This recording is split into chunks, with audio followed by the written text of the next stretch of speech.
This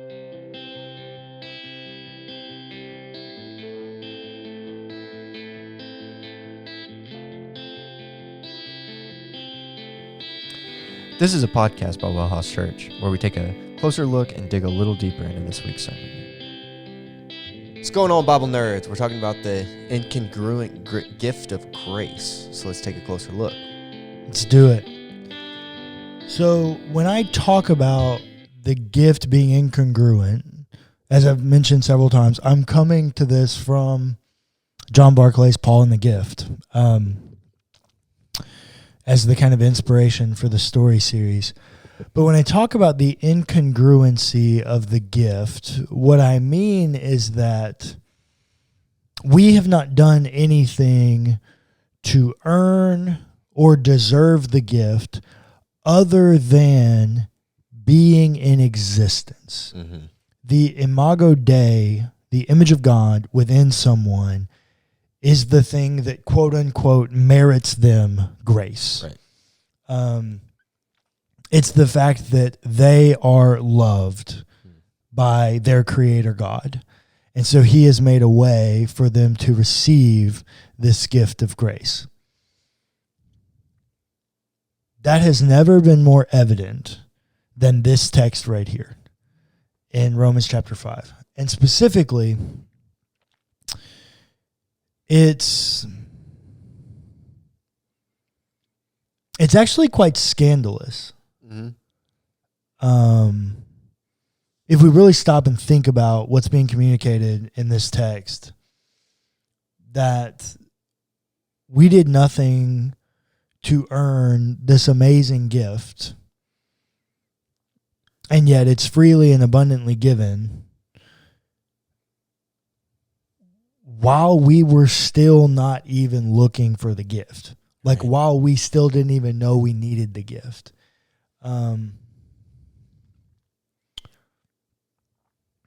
It's pretty...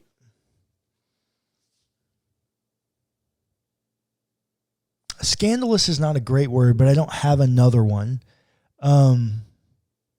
Well, it's incongruent. I mean, that's what it doesn't make sense. Mm-hmm. That this gift would be offered to us. And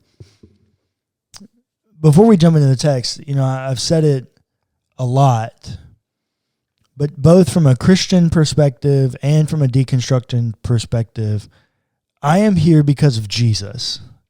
Yeah. So let's go ahead and define what incongruence is. Incongruent? Okay, go ahead.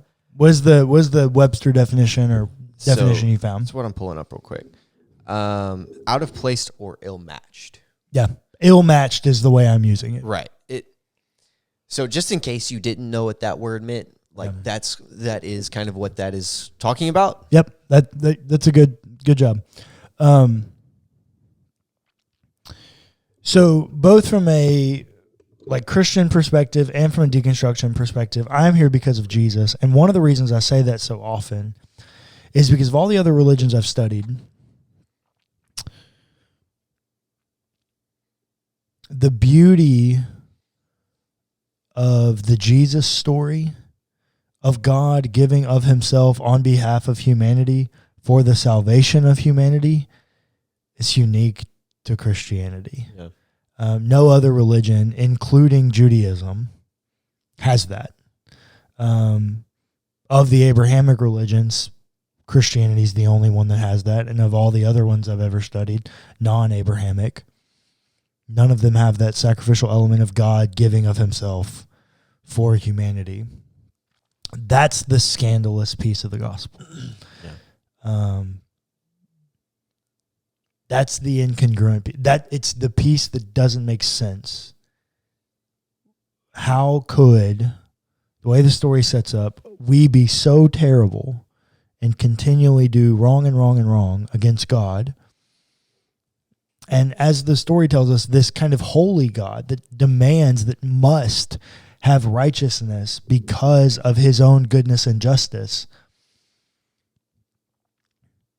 and yet takes it upon himself as an obligation of himself to right our wrongs. Mm-hmm.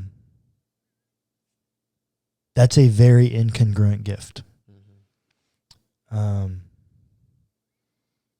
As is evidenced by this text. So this is in Romans chapter 5, verse 6.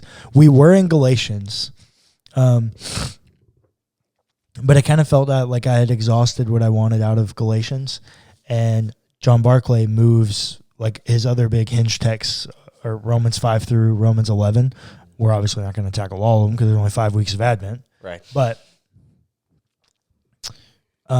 in this one, beginning in chapter 5, Paul enters into a conversation about justification and what justification means. And if you don't know, justification is you being justified. It's when you stand before God and you are justified. You are covered. You are clothed. And so you are justified. You are explained away from the impending punishment, the impending consequences of the way in which you've lived your life. That's what the whole kind of metaphor of justification sets up. Verse 6.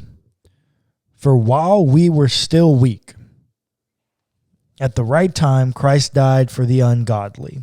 So it's interesting that Paul uses the word weak here. Mm-hmm. Does it feel out of place to you? A little bit. Why? So am I right in saying that this is the same verse that I've heard my entire life translated as for while we were still yet sinners? Nope. No. That comes in verse 8. Okay. Oh, I see. You are correct. My bad. I have no idea why it feels weak. But it feels out of place. But it does. It does, yeah. You're right that it feels out of place. Nothing in the previous context has given you any kind of metaphor of strength or weakness. And nothing continuing gives you any kind of strength or weakness metaphor. So it feels out of place because it's a one-off. Yeah, I guess that's true. But in the letter context as a whole, it actually makes sense when you get to the second half of Romans and you start interpreting Paul's language of the weak and the strong. Mm. It makes sense that he's doing it that way. So that's what's happening here with the weak. It's not actually weak. It's that Paul's putting it into a construct for a later argument that he's making with the strong and the weak in the social class. So he says, for while we were still weak, at the right time, Christ died for the ungodly. Indeed, rarely will anyone die for a righteous person, though perhaps for a good person, someone might actually dare to die. Clayton, let's talk about this for a second. Okay. What's the difference between a righteous person and a good person? Righteous would mean somebody who's is in right standing before God, rather than a good person who is just of good ethic. Correct. Whenever those words popped into my head, I had to second guess myself real quick, make sure it wasn't my fundamentalism creeping up, but I felt pretty confident about that. Nope, that's actually what it is. Yeah. And if you needed confirmation, you could just look. Righteousness is in contrast to the ungodly of verse 6. Mm-hmm. Good is somehow some kind of add-on category, but the conversation that Paul's having is actually about ungodly and righteous. And so Paul says, indeed, rarely will anyone die for a righteous person. Why would you not die for a righteous person? I guess I would say, probably because you can't see... No individual person cares about your right standing with God. Maybe other Christians would, but the general population would not care about you being in right standing. They would only care about whether they can see you being good. Ooh, that's a really interesting way to interpret that. Very cynical way, but okay, tell me more.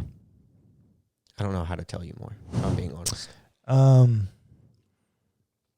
I really wish you could walk that out for me, because it's a very interesting way to interpret that. And I can't necessarily say that you're wrong. I mean, the way that you asked it, that's where my brain went, right? No, so yeah.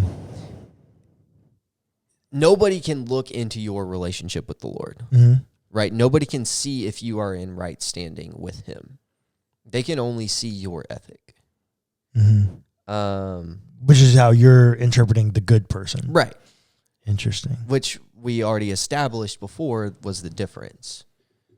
They can only see how you act with other people. And so if you're not showing them the goodness and, with the righteousness, fair enough. You see what I'm saying? Yes. My question to you would be, in your reading, and your reading's not wrong.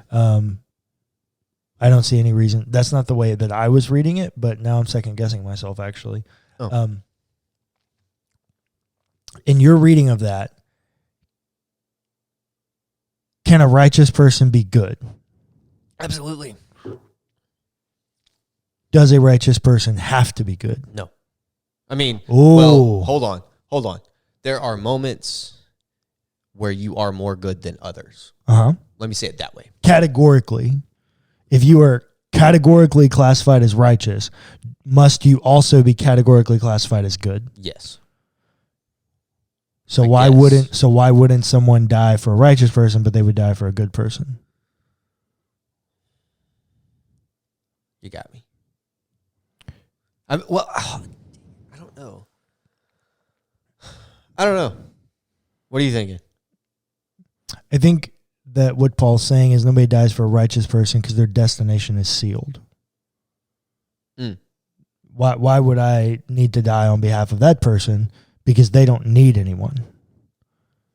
But I would die on behalf of a good person because they contribute something to the world. So I would think that that's fair in the context of one Christian to another. Wait though. Remember the setup. For while we were still weak, at the right time, Christ died for the ungodly. That's the setup. This second clause is something in contrast to the ungodly. Right. Indeed, rarely will anyone die for a righteous person, though perhaps for a good person, someone might actually dare to die. I see. What he's saying is he's expounding on the fact that Christ didn't come to die for Christ wouldn't die for the righteous. Yeah, Christ did not come here to die for those that already believed. He came to die for those that did not. You got it. Fair enough. You got it. I see. I get it now. And it's only in that understanding that verse 8, go ahead, read it, big dog. This is the one you wanted. Oh, I did not want this. Go ahead. It's a great verse. I don't know why you wouldn't. But God proves his love for us in that while we still were sinners, Christ died for us.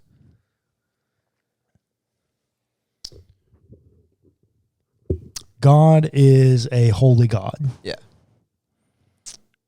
A holy God is a righteous God and a just God. All things that are categorically characteristics of God. Christ died for us when we were the ungodly. The polar opposite of godness. Yeah.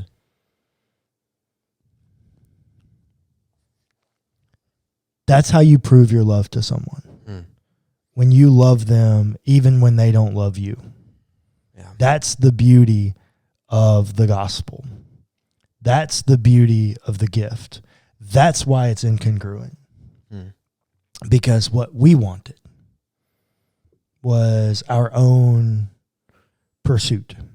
I think if I could sum up what all the problems of the Bible are at any given moment, it's the perpetual pursuit of self.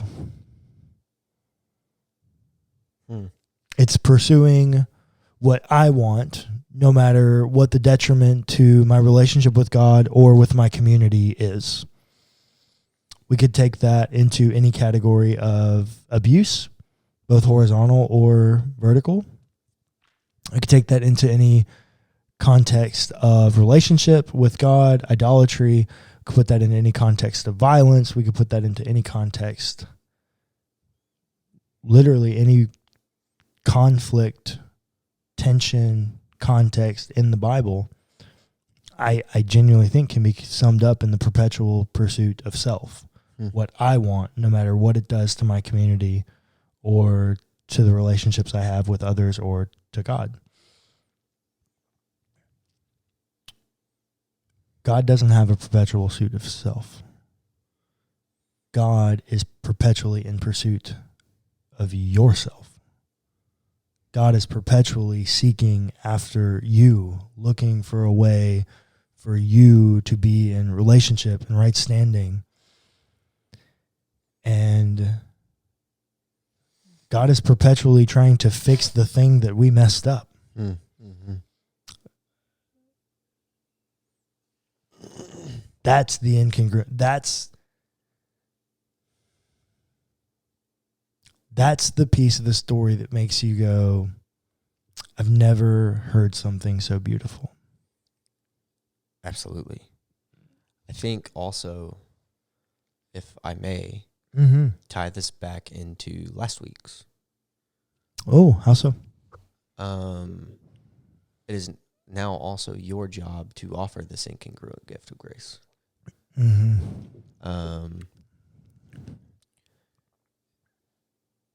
You have been offered this grace of that you did not deserve. I'm sure there are people in your life that. So, I've used that language, and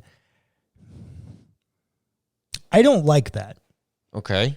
And I've even used it today, and I've been wrestling with myself throughout this entire story series. I don't like putting it in a context of whether or not we deserved it or not. But we did it. We used it you used it on this episode just a few minutes ago. I know. That's what I said. I've used it even throughout this story series. But I don't like it. Because I actually disagree with the premise. I actually think the fact...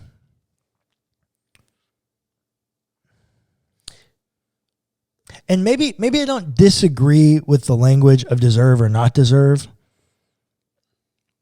Maybe I disagree with the idea of putting it in a construct where we talk about it in that way. We definitely didn't earn it. Yes.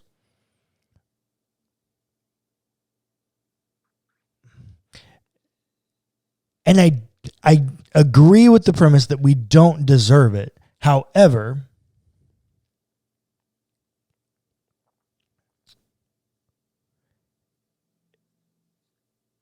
if we don't deserve anything of it, it really limits how you view the image of God. If the image of God's not deserving of redemption, and it really becomes problematic in your theological anthropology. Before we go down a rabbit hole. Because this seems like a much larger conversation that takes a lot more to unpack.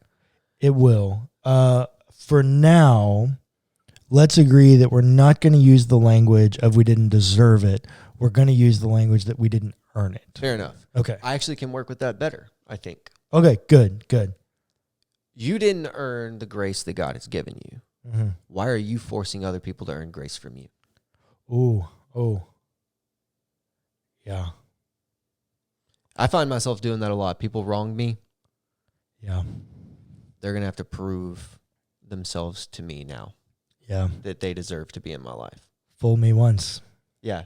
Fool me once. Shame on you. Fool me twice. Shame on me. No. Yep. No. If God took that language with us, we'd all be screwed. Yep. Well, in the conversation that we had in our well this morning, I asked the question, I just said, if God has so freely given this grace to us in a way that we didn't earn it,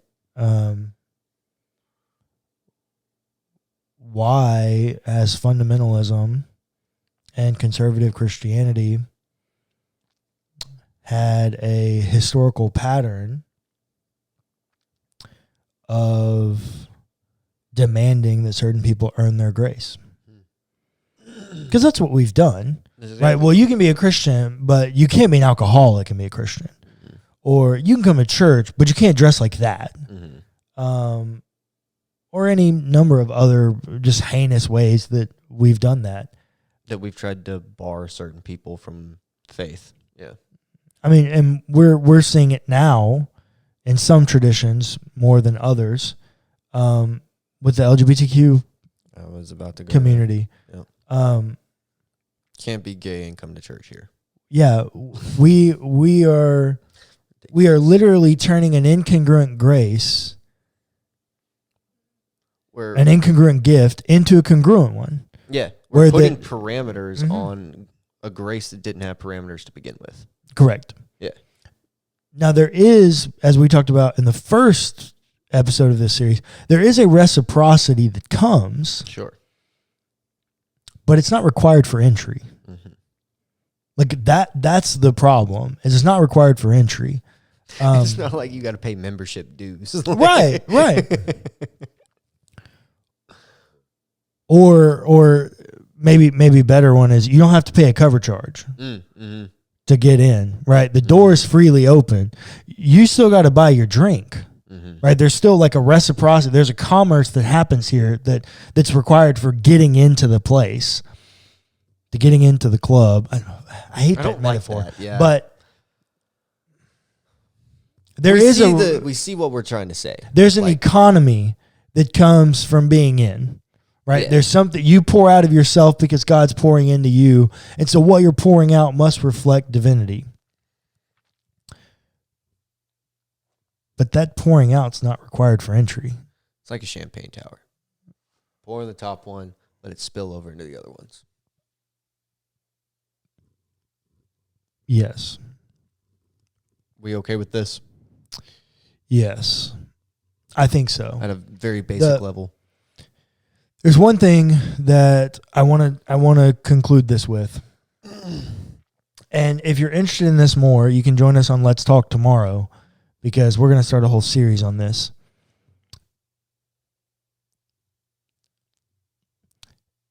I think what's happened is we have taken an incongruent gift and we made it a congruent gift. But it wasn't void of a starting place.